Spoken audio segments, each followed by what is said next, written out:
And with us now to discuss this issue is Middle East policy expert Dr. Mitchell Bard. Thanks so much for being with us, Doctor.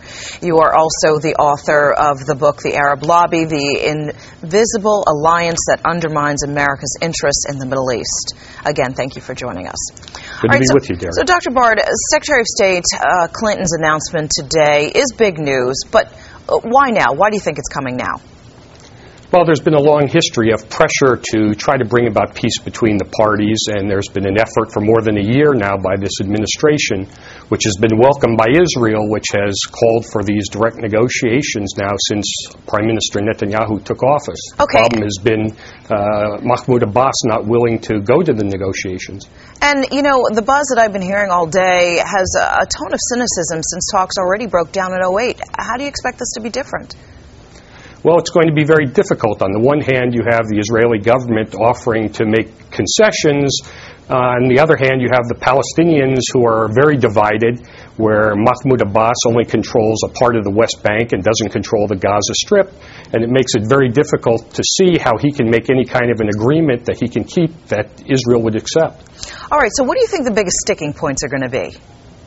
Well, I think the main sticking point going back to the last negotiation has been a willingness of the Palestinians to accept an agreement that would lead to a state of Israel beside a state of Palestine.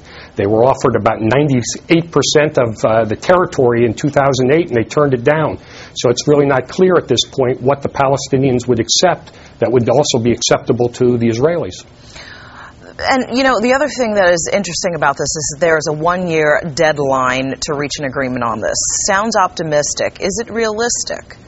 No, I think it's a rush to diplomacy. The idea that you can solve something that's been a 100-year conflict now in just a year just because of a new impetus, I think is really unrealistic, and that what we have to do is focus on getting more confidence between the two parties so that they feel that moving forward, making tough, risky decisions will be in both of their interests.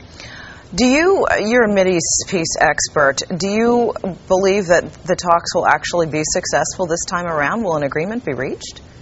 Well, I don't think it's likely in a year, but I believe the possibility for peace is very good. Israel reached agreements with its neighbors in Egypt and Jordan, and I think there's every reason to expect that sometime in the future it will be possible to reach one with the Palestinians as well. So you think both sides have had enough now? They're really, really ready to come to the table and do some serious business?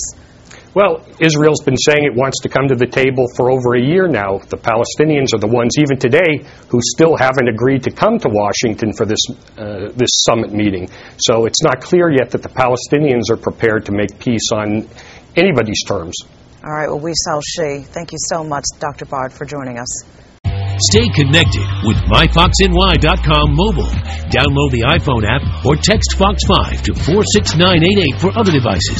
Local news, weather, and traffic on the go with MyFoxNY.com mobile.